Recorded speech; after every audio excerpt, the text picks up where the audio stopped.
ছোট্ট বন্ধুরা এবং প্রিয় দর্শক বন্ধুরা, বাংলা হিন্দি কার্টুনসে আপনাদের হৃদয় থেকে স্বাগত। আমাদের আজকের গল্প মুর্শিদাবাদের জমিদার বাড়ি। রাতের অন্ধকারে মুর্শিদাবাদের পুরনো জমিদার বাড়িটা যেন এক রহস্যময় প্রাসাদ। চারদিকে গা ছমছমে নীরবতা, বাতাসে ভেসে আসে পুরনো দিনের গন্ধ। বহুদিন ধরে শোনা যাচ্ছে ওখানে কিছু অদ্ভুত ঘটনা ঘটে। কেউ নাকি গভীর রাতে কান্নার আওয়াজ শুনেছে, আবার কেউ দেখেছে ছায়ামূর্তি। রুদ্র, রাইমা, তনয় আর অভিষেক চার বন্ধু মিলে ঠিক করল জমিদার বাড়িটিতে রাত কাটাবে। রাত ৮টা বাজতেই ওরা চারজন বাড়ির সামনে গিয়ে দাঁড়াল। বিশাল ফটকটা মরচে ধরা, ধাক্কা দিতেই শব্দ করে খুলে গেল। জমিদার বাড়ির ভেতরে ঢুকে ওরা অবাক হয়ে গেল। দেওয়ালের রং চটে গেছে, জায়গায় জায়গায় ফাটল, ছাদ থেকে ঝুলে আছে মাকড়সার জাল। কিন্তু সবচেয়ে আশ্চর্যের বিষয়, বাড়ির ভিতরে বিশাল এক রাজকীয় ছবি। একজন জমিদার বসে আছেন সিংহাসনে, পাশে এক তরুণী, তার চোখে গভীর বিষাদ। হঠাৎ বাতাসের একটা ঠান্ডা স্রোত এসে রাইমার গা ছমছম করে উঠল। কেমন একটা অদ্ভুত লাগছে না? ও ফিসফিস করে বলল। অভিষেক হেসে বলল, আরে এসব গুজব, ভয় পেও না। ওরা চারজন বসার জন্য একটা পুরনো ঘর বেছে নিল।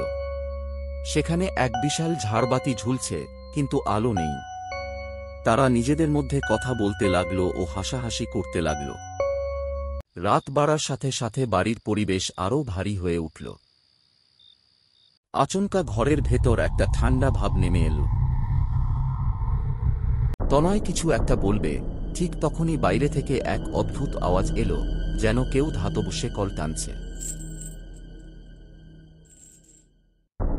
রুদ্র টর্চ জ্বালিয়ে বাইরে তাকালো, কিন্তু কিছুই দেখতে পেল না। রাইমার গলা শুকিয়ে এলো, সে বলল, এটা কিসের শব্দ? অভিষেক বলল, ইঁদুর হবে হয়তো। যদিও তার গলাতেও আতঙ্কের ছাপ, তবে সত্যিটা ওদের জানা ছিল না। রাত ১টা বাজতেই ওরা সবাই একটা গা ছমছমে আওয়াজ শুনতে পেল। কান পাততেই বোঝা গেল সেটা একজন নারীর ফিসফিসানি। আমাকে মুক্তি দাও, আমাকে মুক্তি দাও। ওরা সবাই ভয় পেয়ে গেল। হঠাৎ করে ঘরের বাইরে পায়ের আওয়াজ শোনা গেল। কেউ যেন ধীরে ধীরে সিঁড়ি বেয়ে উঠছে। রুদ্র আর অভিষেক ধীরে ধীরে দরজা খুলল। অন্ধকার সিঁড়ির দিকে তাকাতেই ওদের গা শিউরে উঠল। সেখানে দাঁড়িয়ে আছে একটা ছায়ামূর্তি। হলুদ রঙের শাড়ি পরা এক মেয়ে, তার চোখে গভীর কষ্ট। কে কে তুমি? রুদ্রর কাঁপা কাঁপা গলা শোনা গেল। মেয়েটি ধীরে ধীরে এগিয়ে এলো, আর তখনই বাতাসে ভেসে এলো এক করুণ কণ্ঠস্বর। আমি দুর্গা, এই জমিদার বাড়ির চিরবন্দিনী। দুর্গার ছায়ামূর্তি ওদের দিকে তাকিয়ে বলে যেতে লাগল, অনেক বছর আগে এই জমিদার বাড়িতে এক নিষ্ঠুর জমিদার ছিলেন। আমি ছিলাম তার দাসী। আমার সৌন্দর্য দেখে জমিদার আমাকে তার করে নিতে চেয়েছিল, কিন্তু আমি রাজি হইনি। তাই এক রাতে সে আমাকে এই বাড়ির গোপন কুঠুরিতে বন্দী করে রাখে। দিনের পর দিন আমি নির্যাতিত হয়েছিলাম। শেষে আমি মারা যাই, কিন্তু আমার আত্মা এখানেই রয়ে গেছে, মুক্তির অপেক্ষায়। রাইমা ভয়ে প্রায় কাঁদতে কাঁদতে বলল, তাহলে কিভাবে তোমার মুক্তি সম্ভব? দুর্গা বলল, ওই গোপন কুঠুরির দরজা খোলো, আমার শরীর যেখানে পড়ে আছে। ওরা ভয় পেয়ে গেলেও সাহস করে নিচের কুঠুরির খোঁজ শুরু করল। হঠাৎ করেই রুদ্রের চোখ পড়ল জমিদারের ছবির নিচে একটা ঢাকনা সদৃশ কাঠের অংশে। ওরা একসাথে ধাক্কা দিতেই সেটি খুলে গেল, আর ভেতরে একটা অন্ধকার সিঁড়ির দেখা পেল। রুদ্র টর্চ জ্বালিয়ে নিচে নামল, আর বাকিরাও তার পিছু নিল। নিচে নেমে ওরা সবাই স্তব্ধ হয়ে গেল।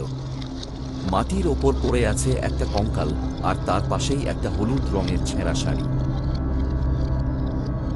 রাইমা ফিসফিস করে বলল, এটাই দুর্গার দেহ।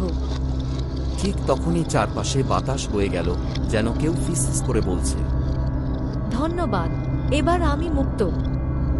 হঠাৎ ঝড়ের মতো বাতাস বইতে শুরু করল, চারপাশে ভয়ঙ্কর আওয়াজ, আর কুঠুরির দরজা বিকট শব্দ করে বন্ধ হয়ে গেল।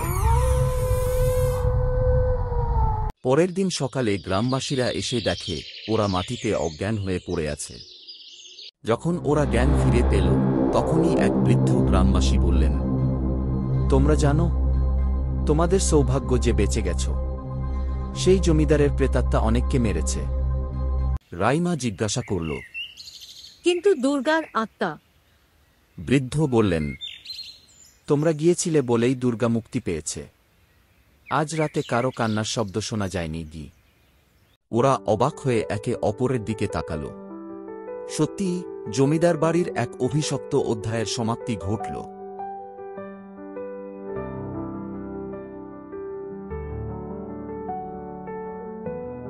বন্ধুরা, আমাদের আজকের গল্প তোমাদের কেমন লাগলো অবশ্যই কমেন্ট করে জানাবে। ভালো লাগলে অবশ্যই ভিডিওটিকে লাইক এবং চ্যানেলটিকে সাবস্ক্রাইব করতে ভুলবে না। খুব শীঘ্রই এক নতুন গল্প নিয়ে তোমাদের কাছে ফিরে আসব। বাই বাই বন্ধুরা।